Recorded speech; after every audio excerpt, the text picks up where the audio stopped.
crescendo, absorvendo, desenvolvendo amor em Deus. Vou crescendo, absorvendo, desenvolvendo amor em Deus. Vou crescendo, absorvendo. Fala galera do YouTube, tudo na paz? Então, a paz de nosso Senhor Jesus Cristo, né? Vamos continuar aqui nossa série Discipulado Cristão. Hoje a gente vai estar abordando a lição 5, né? Que é o processo de transformação. A gente vai falar sobre qual é a nossa condição antes de conhecer a Cristo, o novo nascimento, né? A nova vida em Cristo. Vai estar tratando desses temas, né? Então vamos orar para começar, né? Senhor, meu Deus, meu Pai, Espírito Santo de Deus, nós te pedimos a Tua presença, que o Senhor conduza, Pai, esse discipulado, Senhor. Senhor, que o Senhor nos dá força, Pai, para continuar no Teu caminho, Senhor. Eu abençoo cada vida, Senhor, que está vendo esse vídeo, Senhor. Cada pessoa que está acompanhando essa série, Pai, que eles sejam edificados, Pai, que eles venham crescer na estatura completa de Cristo, Senhor. Obrigado por podermos aprender a Tua palavra, Senhor, em nome de Jesus. Amém. Então vamos lá, né, galera? Qual foi a melhor coisa que aconteceu com você durante esta semana? Rapaz, durante a semana, eu creio que foi ontem. Ontem foi um dia legal e tal. Tomei um sorvetinho, teve céu de jogos, foi bom. Vou ler aqui a introdução. Todos temos a tendência de nos acharmos bons aos nossos próprios olhos. Pensamos que não somos tão pecadores, ou que o nosso pecado não é tão mau e terrível para que mereçamos o castigo eterno. A finalidade dessa lição é analisar nossa vida antes de aceitar Jesus e o processo de transformação que ocorre após a salvação. Então, geralmente, nós somos assim, né? Por exemplo, eu antes de conhecer a palavra de Deus, eu pensava, cara, eu vou pro céu, cara, eu sou bom, eu não roubo, eu não mato, eu não estrupo, né? Só que aí eu fui conhecendo a Bíblia e eu fui percebendo que não é bem assim, né? Tem várias coisas envolvidas também, né? Porque todos nós somos pecadores, sabe? Todos somos pecadores, igual eu falei nas nossas lições. Romanos 11:32 fala assim, porque Deus encerrou a todos debaixo da desobediência, para com todos usar de misericórdia, né? Romanos 11:32 diz isso. Eclesiastes 7:20 fala, porque não há nenhum homem que sempre faça o bem e nunca peque. Então nós todos somos pecadores, né?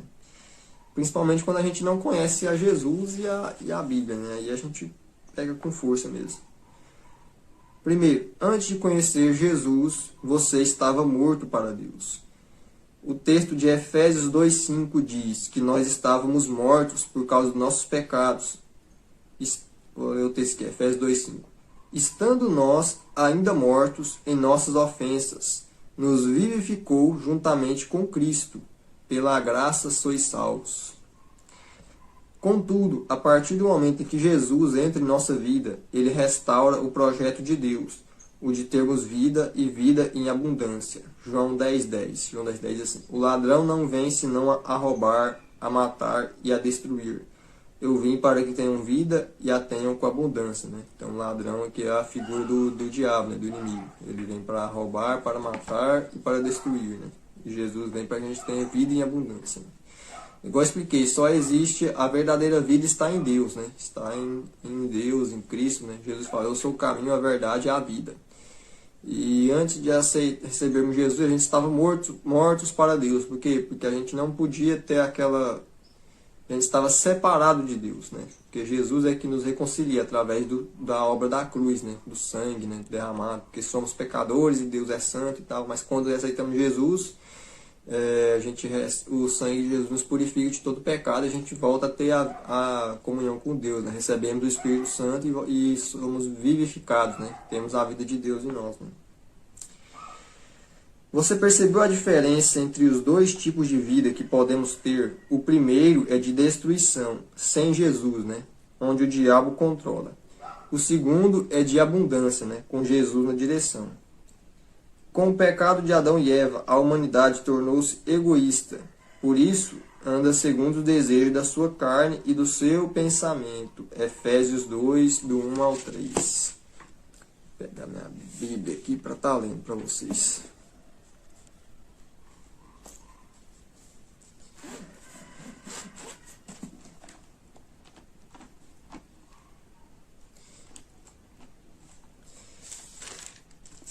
Efésios 2, do 1 ao 3. A salvação é pela graça.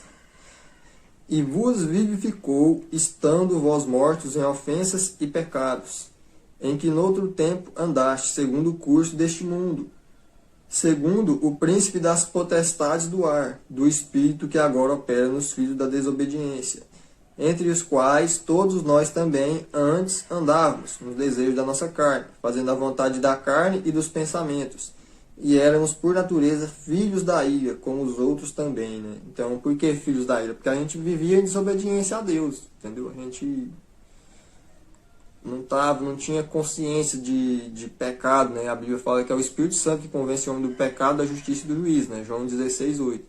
Então, como a gente não tinha o Espírito Santo, a gente pecava e não estava nem aí.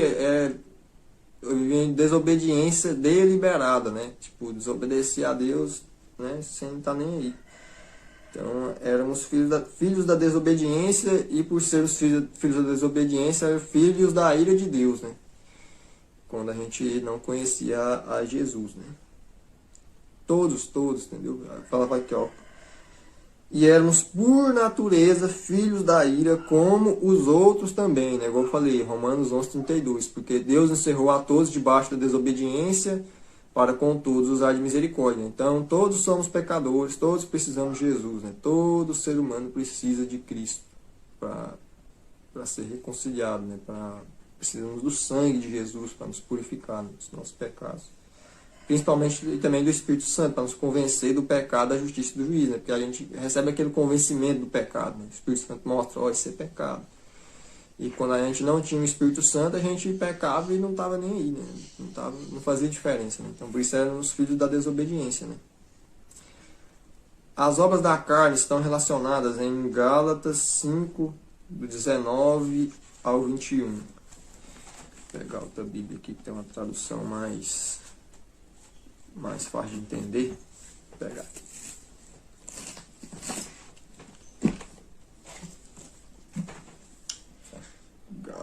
Gálatas.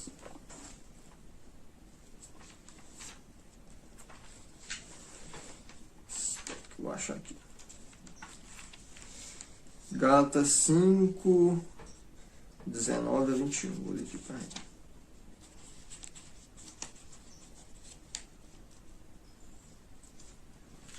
Gálatas 5, 19. As obras da carne são conhecidas, as quais são prostituição. Quando a Bíblia fala prostituição, não está falando só de se prostituir, de ser alguém que é alguma pessoa que é da prostituição, por exemplo, que vende o corpo, né? Prostituição na Bíblia é sexo antes do casamento, sabe? Quando é sexo antes do casamento na Bíblia é prostituição, né? Porque a Bíblia isso aí é pro casamento, entendeu? Aí a Bíblia fala que quem pratica antes do casamento, ela coloca como prostituição, né? Prostituição, impureza, libertinagem, idolatria, feitiçarias, inimizades, porfias, ciúmes, iras, pelejas, dissensões, facções, invejas, bebedices, orgias e coisas semelhantes a essas, acerca das quais eu declaro, como já antes vos preveni, que os que cometem tais coisas não herdarão o reino de Deus. Então essas aqui são as coisas que a gente tem que evitar, né? Quando não conhecemos Jesus, ficamos com nossos sentidos espirituais mortos, não vemos, não ouvimos. Igual eu falei, a gente não tem aquela sensibilidade para com o pecado. A gente pensa que o pecado é normal, porque a gente não foi convencido pelo Espírito. Então a gente peca e não está nem aí, né? A gente segue a vida e, né? Porque para nós é normal, para a gente é normal. A gente não nasceu de novo, né? Não tem o Espírito de Deus. Somente Cristo pode abrir nossos olhos e ouvidos espirituais. Leia com os discípulos o texto de Atos 26, 27. Vamos ler aqui para a gente, Atos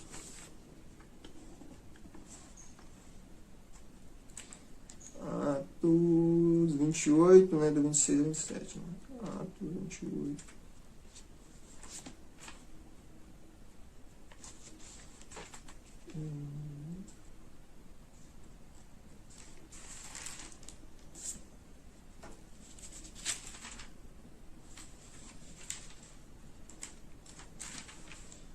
Atos 28, do 26 a 27. Vou ler aqui, ó. Vai a este povo e diz: ouvindo ouvireis, e de maneira nenhuma entendereis.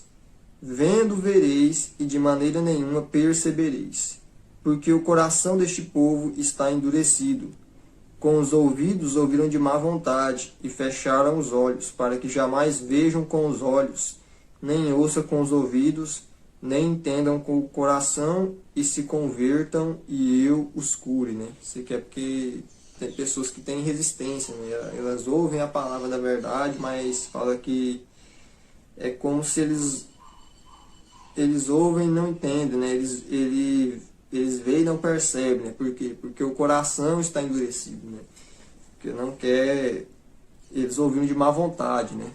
Então não quer, entendeu? Tem pessoas que, infelizmente, eles rejeitam a palavra de Deus, né? Eles não querem a palavra de Deus. O coração está endurecido, né? Prefere o pecado, né? Prefere a iniquidade. Segundo o texto, há um povo que ouve a palavra, mas não a entende, porque seus ouvidos ouvem pesadamente. Eles veem, mas não percebem, pois o coração está endurecido. Por isso não entendem a mensagem divina. O que eles precisam é que seus sentidos espirituais sejam curados através de Jesus, né? Então, Jesus, é igual eu falei, o Espírito Santo convence o homem do pecado, da justiça e do juízo, né? Um exemplo aqui. Paulo, antes de conhecer a Jesus, perseguia os cristãos, né? Mas após a experiência da conversão, ele conseguiu enxergar o plano de Deus para a sua vida. Leia Atos 9:18. E logo lhe caíram dos olhos como que umas escamas e recuperou a vista, né? Porque o apóstolo Paulo ficou 3 dias cego, né? Quando ele viu a glória de Deus, né? E ele só voltou a ver quando foi Barnabé, deixa eu ver aqui, foi Ananias, não sei. Foi Barnabé, né? Barnabé que orou por ele, deixa eu ver aqui na Bíblia.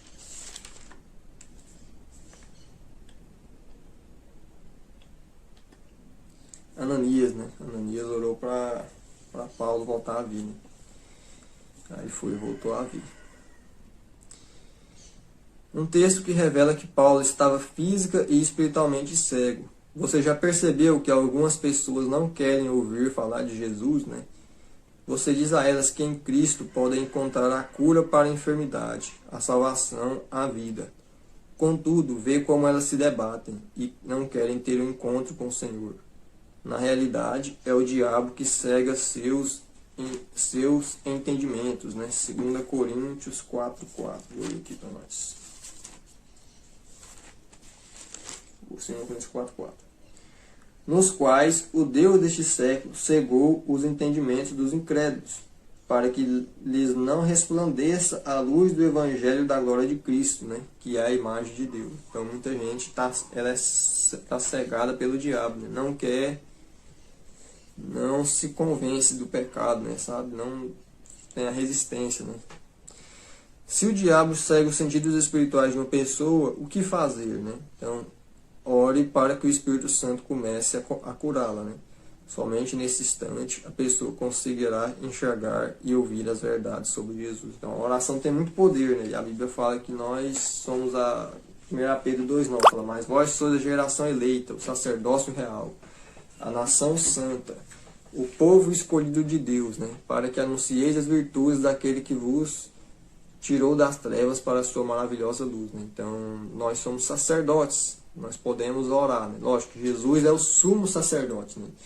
Só Jesus pode nos reconciliar com Deus, né? A gente pode orar para as pessoas aceitarem a Jesus, né? Nós levamos as pessoas a Jesus e Jesus as leva a Deus, entendeu? Assim que funciona, por exemplo, porque Jesus ele é o único mediador, né? A Bíblia, 1 Timóteo 2,5 fala, pois há um só mediador entre Deus e os homens, Jesus Cristo o homem, né? Só Jesus é o mediador, mas a gente pode orar para que as pessoas vão até o mediador, né? Até Jesus, e Jesus vai levar elas a Deus, né? Por isso que a gente tem que orar para a pessoa receber Jesus, aceitar o Senhor Jesus, né? Seu coração, se converter a Cristo, né? Aí a gente pode orar, a gente tem a gente pode interceder nesse sentido, né? Pelas pessoas, para que elas venham a receber Jesus, né? E Jesus vai e reconcilia elas com Deus, né? Quando elas recebem Jesus e recebem o perdão dos pecados, né? Pelo sangue de Jesus. 2. O novo nascimento. Né? Leia João 3, do 1 ao 12. Vou ler aqui João 3.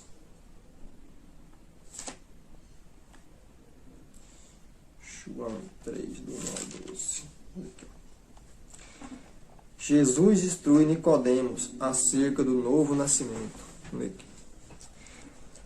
E havia entre os fariseus um homem chamado Nicodemos, príncipe dos judeus. Este foi ter de noite com Jesus e disse-lhe: Rabi quer dizer mestre, né?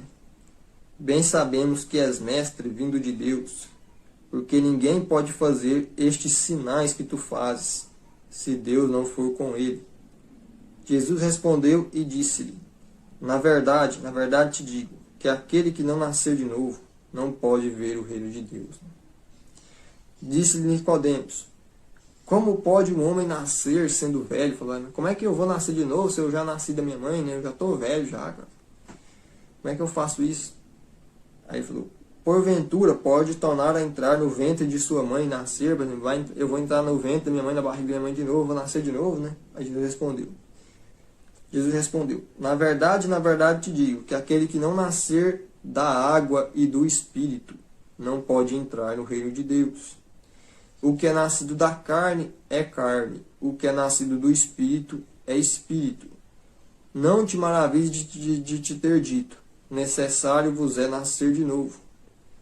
O vento assopra onde quer, e ouves a sua voz, mas não sabes de onde vem, nem para onde vai.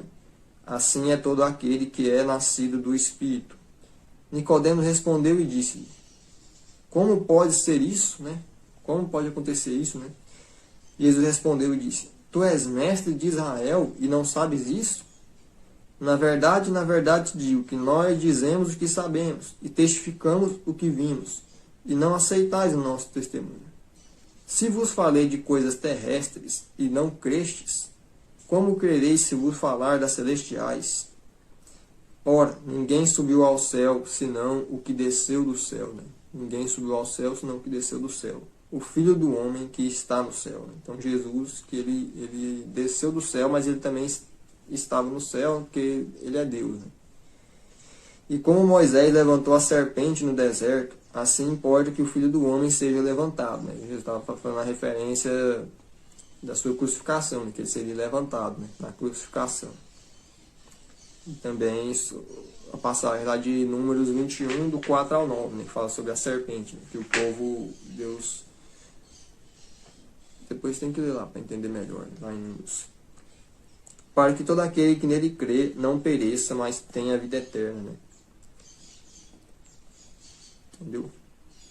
Vou ler aqui, porque 16. Porque Deus amou o mundo de tal maneira que deu seu Filho unigênito para que todo aquele que nele crê não pereça, mas tenha a vida eterna. Né?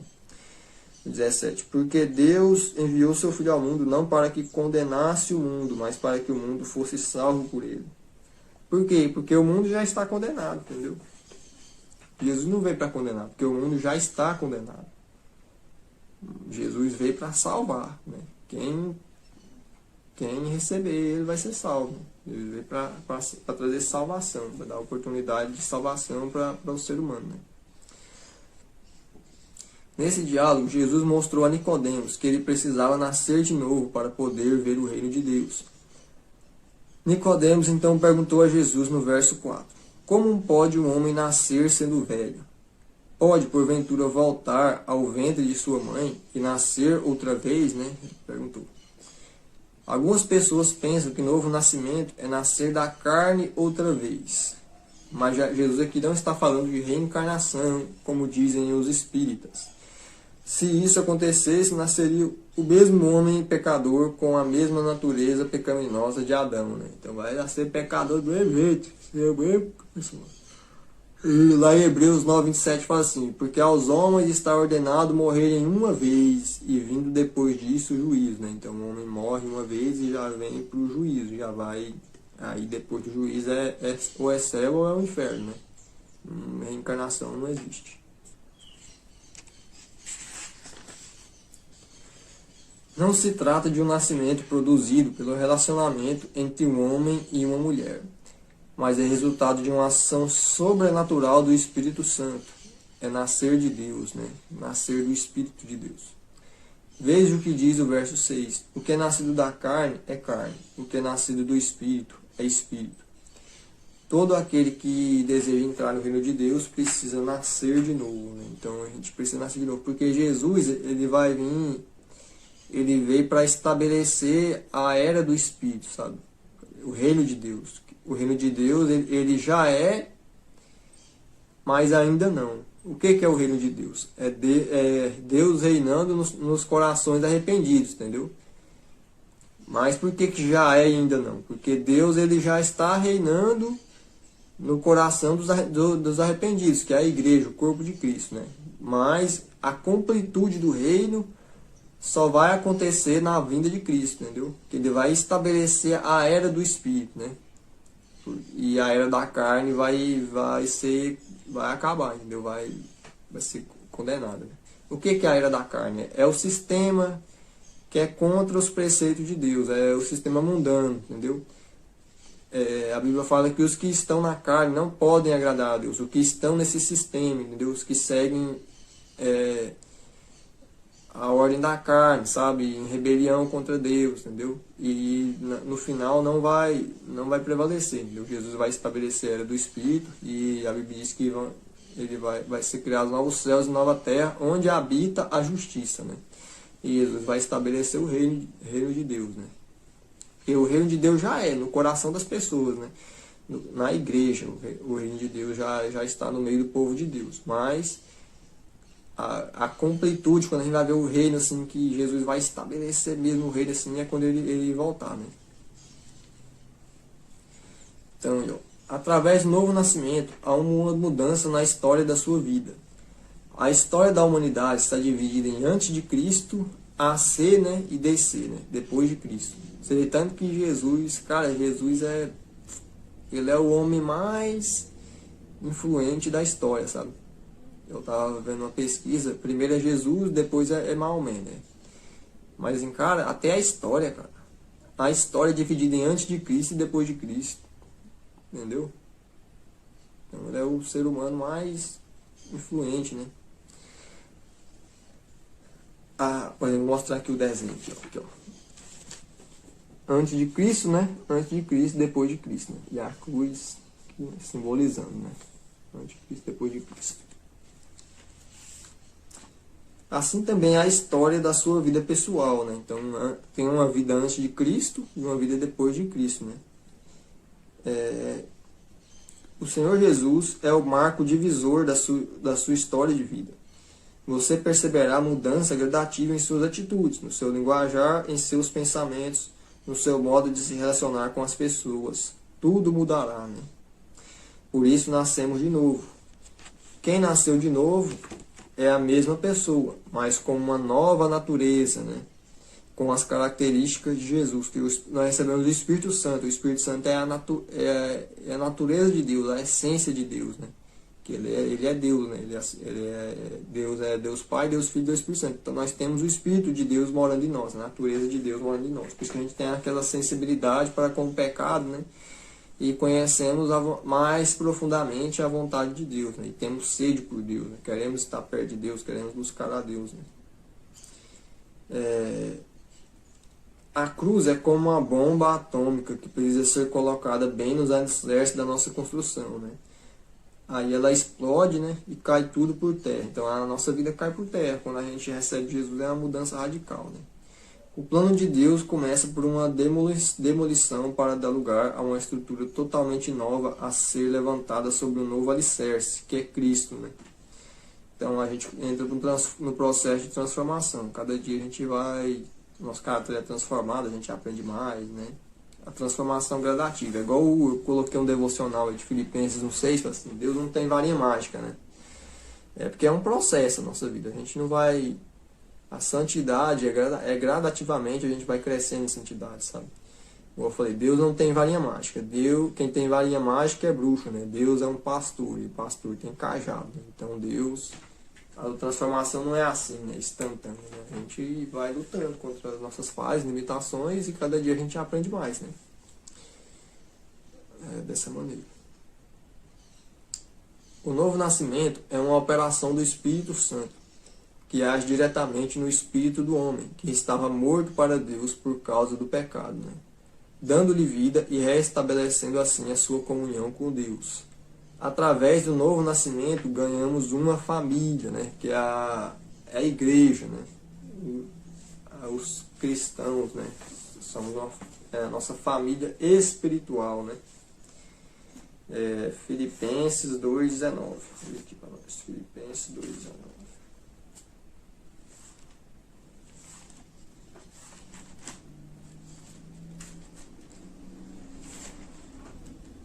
Na verdade é Efésios, né? Que é Efésios 2:19. Assim que já não sois estrangeiros nem forasteiros, mas concidadão dos santos e da família de Deus, né? Então nós somos da família de Deus, né?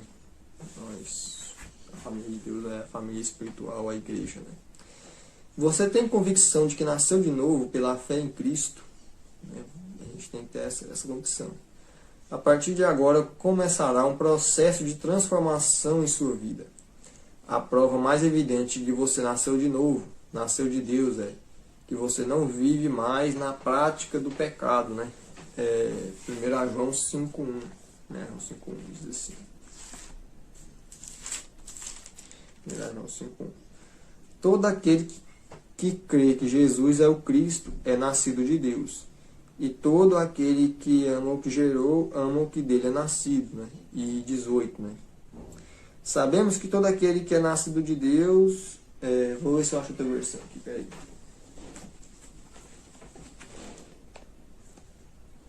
Espera aí que eu quero ver se eu acho uma versão que explica melhor. A tradução aqui.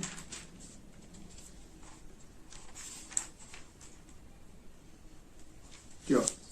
João 5:18. Sabemos que todo aquele que é nascido de Deus não vive pecando, antes o guarda aquele que nasceu de Deus e o maligno não lhe toca. Então, o que acontece? Quem nasceu de Deus não vive na prática do pecado, entendeu? Não vive em iniquidade. Porque eu falo assim, o pecado ele é uma falha.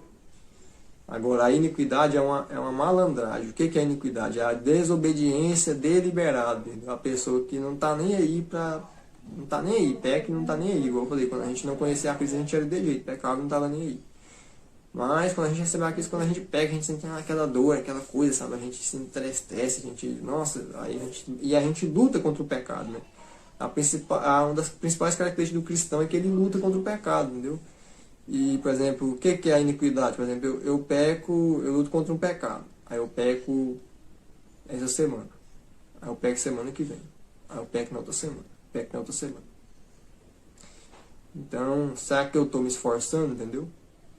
Porque a Bíblia fala que quem nasceu de Deus não vive pecando, não vive na prática do pecado, né? Às vezes a gente falha, a gente é pecador, não vou mentir para você. Mas a gente não vive na prática, porque o Espírito Santo convence, a gente tem aquele temor, e a gente luta, né? E cada dia a gente vai vencendo, a gente vai abandonando os nossos pecados, né? Então não vive na desobediência deliberada, né? Não vive pecando, né?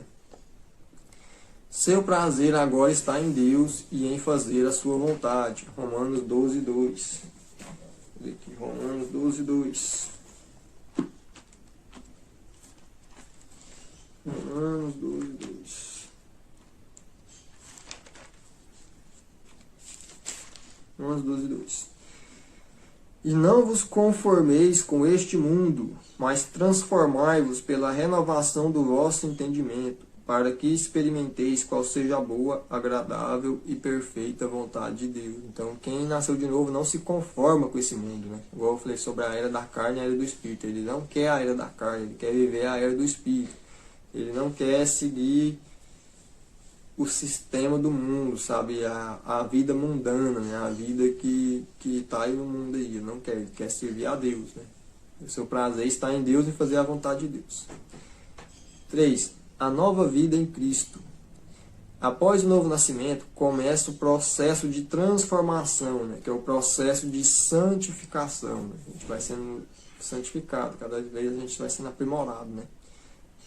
Conversão implica em mudança de vida. Você, antes de conhecer a Jesus, guiava seus próprios caminhos. Você passou por uma mudança de 180 graus, pois converter-se a Jesus é mudar de rumo. Você começou sua vida do ponto zero, né? Um novo nascimento. Agora é um bebê espiritual começando a dar seus primeiros passos. Então, conversão é isso aqui, ó, né? Uma mudança 180 graus. Né? A gente estava indo na direção do mundo, do sistema mundano, e a gente faz a mudança, né? Vem pra cá, que é a contramão do mundo, né? A gente anda na contramão do sistema mundano, né? O cristão, né? O plano de Deus é que você venha a ser a sua imagem e semelhança, né? Efésios 5:1 fala, sede imitadores de Deus como filhos amados. Né? Então, o plano de Deus é que a gente venha crescer na estatura completa de Cristo, né? Se parecer com Cristo, né? Tem até um canal no YouTube bem legal, chama Jesus Copy, né? Fala sobre essa temática, né? Ser uma cópia de Jesus, né? Um canal muito bom lá, tem muito conteúdo bom lá. O plano de Deus é que você venha a ser sua imagem e semelhança através de Jesus Cristo, né? Num processo de crescimento em maturidade em sua nova vida. Deus que começou essa boa obra em você há de completá-la conforme a sua promessa, né? Filipenses 1:6 fala, e o mesmo Deus de paz completará a boa obra que começou em vós, né? Então, vou ler, acho que é esse aqui mesmo, deixa eu ler o texto aqui só para confirmar. Mesmo 6.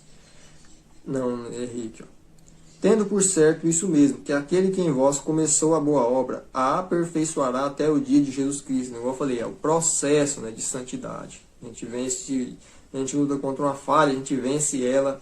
Aí tem falha que você fala, nossa, isso aqui pra mim é difícil demais de eu vencer isso aqui. Aí você vence ela, aí quando é fala, não, eu venci, cara, venci aquela falha. Aí vem outra.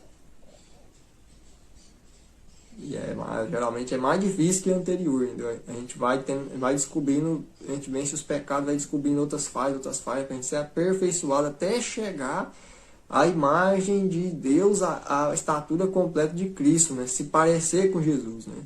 Esse é o nosso objetivo, é se parecer com Cristo, né? Então é um processo, né? Gradativamente a gente vai crescendo, entendeu? Tem até o vídeo aí no meu canal aí, o devocional do Filipenses 1:6, depois dá uma olhada lá, eu falo sobre esse tema. Após o novo nascimento, sua vida toma nova forma. É o que acontece quando se prepara uma gelatina. Pega-se uma caixinha com um pó apropriado, coloca-se água fervente, derrama o líquido numa forma, em seguida leva-se à geladeira. A gelatina, após algum tempo, tomou a forma do prato. Assim também acontece quando entregamos nossa vida a Jesus. Vamos nos modificando e tomando a forma de Jesus. É igual a gelatina, né? Você põe a gelatina lá no molde lá, deixa lá na geladeira, né? E ela vai e fica naquela forma, né? Igual a gente tem que se encaixar no molde de Cristo, né? Muita gente faz o contrário. Eles querem que Jesus se encaixe no molde deles, entendeu? Dá certo, não. Jesus é que é o modelo. Nós que temos que ser humildes e nos esforçarmos para nos encaixar no molde de Jesus, entendeu? A Bíblia fala que Jesus diz lá em João 14:15, se me amares, guardarei meus mandamentos, né? Então a gente que tem que guardar os mandamentos, né? A gente não tem que falar, não, Jesus tem que me aceitar do jeito que eu sou. Jesus nos aceita, mas ele quer santidade, cara. Ele quer que a gente seja transformado, entendeu? A gente tem que lutar contra o pecado, a gente tem que se transformar e cada dia a gente vai para Cristo, a gente pode ir para Cristo do jeito que a gente tá, mas a gente tem que lutar, né? Tem que, igual eu falei, quem nasceu de novo não vive na prática do pecado, né? Não vive pecando, né? Não vive na desobediência deliberada. Antes você estava morto para Deus e vivo para o pecado. Agora pode considerar-se morto para o pecado e vivo para Deus em Cristo Jesus. Romanos 6:11. Assim também vós considerai-vos como mortos para o pecado, mas vivos para Deus em Cristo Jesus, nosso Senhor. Antes você era réu do juízo de Deus e condenado à morte eterna. Em Jesus você tornou-se livre da condenação e possuidor da vida eterna. Agora você está em Cristo e Cristo está em você. Isso é salvação e vida. Romanos 8:1 fala, porque nenhuma condenação há para os que estão em Cristo Jesus, que não andam segundo a carne, mas segundo o Espírito. Nenhuma condenação há para os que estão em Cristo. Se você está em Cristo, não há mais nenhuma condenação, entendeu? Jesus pagou o preço por nós lá, ele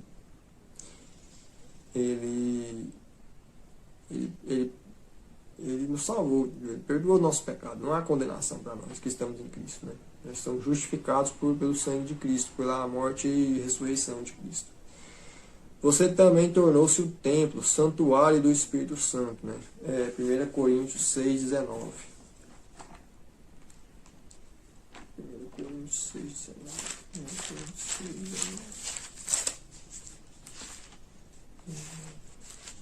6:19. Ou não sabeis que o vosso corpo é o templo do Espírito Santo que habita em vós, proveniente de Deus, e que não sois de vós mesmos. Então nós somos templo do Espírito de Deus. Deus mora em nós. O Espírito Santo mora em nós. Isso quer dizer que Deus vem habitar em você. É uma ação de Deus no interior do homem, mudando o seu coração e mente, transformando-o em uma nova criatura. 2 Coríntios 5:17 fala. De sorte que se alguém está em Cristo, nova criatura é. Eis que as coisas velhas já passaram e tudo se fez novo. Então quem está em Cristo é a nova criatura. Igual eu falei, a Bíblia diz que no final Deus vai criar novos céus e nova terra onde habita a justiça. E quem vai estar nesses novos céus e nova terra? Aqueles que são nova criatura em Cristo, aqueles que receberam a Cristo. Deus vai estabelecer o reino dele, igual eu falei. Veja o que Jesus fez por nós, Antes de conhecer a Cristo, nós tínhamos morte espiritual, éramos escravos do pecado, tínhamos o castigo eterno, tínhamos vida de condenação. Depois de conhecer a Cristo, estamos vivos espiritualmente, o pecado não tem domínio sobre nós, então só quem nasceu de novo, o pecado não tem domínio, só quem nasceu de novo consegue não ser dominado pelo pecado, consegue vencer o pecado, porque é por causa do Espírito Santo que está em nós. Ele nos capacita, ele nos dá capacitação para vencer o pecado. Temos vida eterna em Jesus e somos livres da condenação. Tem um quadro aqui, vou mostrar para vocês aí. Antes de conhecer a Cristo, nós tínhamos morte espiritual, éramos escravos do pecado.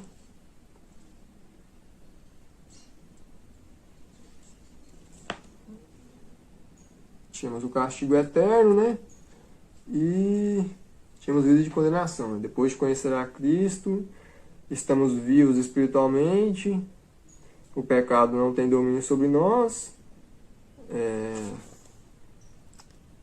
temos vida eterna em Jesus, Temos vida eterna em Jesus, e somos livres da condenação, Aqui, esse quadro é interessante. Conclusão.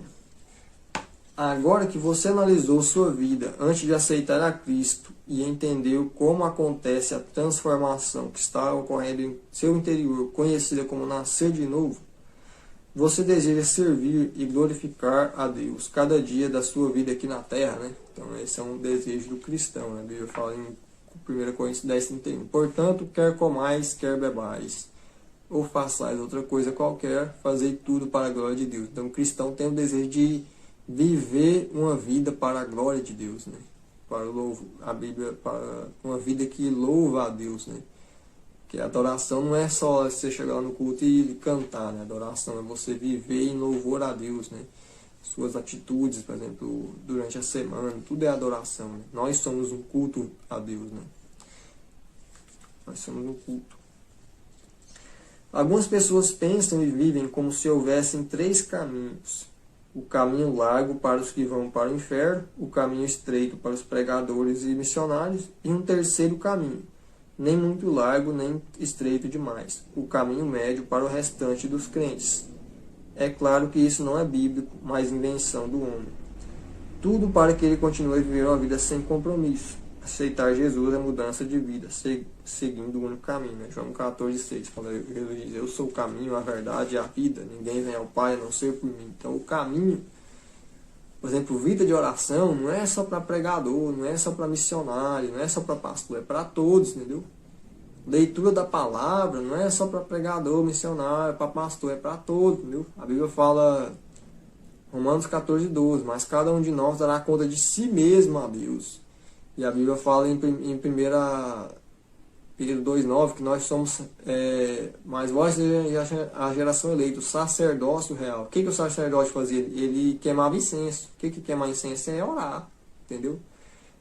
A Bíblia fala que nós somos reis e sacerdotes, né? Que Jesus nos fez reis e sacerdotes. Então é responsabilidade, cada um tem a sua responsabilidade. A gente tem que buscar a Deus, a gente tem que ter nossa busca, tem que ter nosso momento de oração, nosso devocional, entendeu? Eu vejo muita gente que infelizmente, sabe, não busca a Deus, entendeu? Você vê muitos cristãos, entendeu? É indiferente essas coisas. E isso é errado, entendeu? Todos nós temos que buscar a Deus, temos que orar a Deus, né? Estar na presença de Deus. Não é só uma responsabilidade de pastor, de líder, né? É responsabilidade de todos nós, né? Atividades da semana. Permanecer na presença do Senhor assim que levantar pela manhã durante 3 a 5 minutos em louvor de adoração. Né? Louvar a Deus, né? Adorar a Deus. Coloca um louvor, fica ali adorando e tal. Orar pelo companheiro discipulado. Então você tem que orar, você ora por mim, né? Que eu estou te discipulando e tal, né? Você pode estar orando, né? Se você quiser que eu ore por você também, coloque aí nos comentários, né? Que você quer pra mim, que aí eu coloco você na minha lista, né? Mas eu oro pelos discípulos em geral, né? Quando eu vou orar, eu falo, ó Deus, oro pelos discípulos, né? Aí já engloba todo que faz discipulado, né? Comigo, assim. Aí eu já coloco lá já coloco os discípulos em geral, né? Orar pela conversão das seguintes pessoas. Igual eu falei, a gente falou sobre a cegueira espiritual. Né? A gente tem que orar para levar as pessoas a Jesus, né? Igual orar pela pessoa da família que ainda não recebeu a Cristo, orar por amigos, etc. Pessoas queridas, né? E orar pela conversão das pessoas, né? E tal. Agora que você sabe que ganhou uma família espiritual, escolha o nome de alguns irmãos e ore por eles todos os dias, né? Então, cara, a chave para a gente conseguir orar muito é orar por as outras pessoas, entendeu? Pega por exemplo, se você tem uma igreja, pega seu pastor, ore para o seu pastor, né? Apresente ele na sua oração, entendeu? Ore pelos seus líderes, discipuladores, entendeu? Ore pelos seus familiares, para a salvação, entendeu? Você faz uma listinha de oração, coloca lá. Uma coisa boa de fazer, por exemplo, você tira 1 hora de oração, você tira meia hora para ter seu relacionamento com Deus. É você e Deus, sabe? Falar sobre você, conversar com Deus, colocar seus sonhos ali, né? seus projetos, né? Diante de Deus. E depois as outras meia hora você tira para interceder, né? Tipo assim, você orar pelas outras pessoas, né? Você pedir a Deus pela salvação de outras pessoas, orar pela liderança, sabe? Cobrir as pessoas em oração. Versículo para decorar. E assim, se alguém está em Cristo, é nova criatura. As coisas antigas já passaram e eis que se fizeram novas. Né? 2 Coríntios 5,17, esse versículo, né? Para decorar. E é isso aí, galera. Espero vocês na próxima lição, né? Vamos orar aqui para encerrar, né? Senhor, meu Deus e meu Pai, Espírito Santo de Deus, obrigado, Senhor, por mais uma lição de discipulado, Senhor. Obrigado por nos ter dado a oportunidade, Senhor, de te conhecer, Senhor, de receber o Senhor como nosso Salvador, Senhor. Cobre nossa vida, Senhor, nos livra do mal, nos livra do pecado, Senhor. Nos livra da era da carne, Senhor, do sistema mundano, Senhor. E nos traga o Teu reino, Senhor, nos faça viver o Teu reino, a Tua vontade, Senhor. E nos dá força no processo de santificação, Senhor. Fortalece cada um, Senhor, que está vendo esse vídeo, Senhor. Fortalece a minha vida também, Senhor. Obrigado, Espírito Santo, em nome de Jesus. Amém. E é isso aí, galera. Até o próximo vídeo, hein? Fiquem todos na paz aí de nosso Senhor Jesus Cristo. Até mais.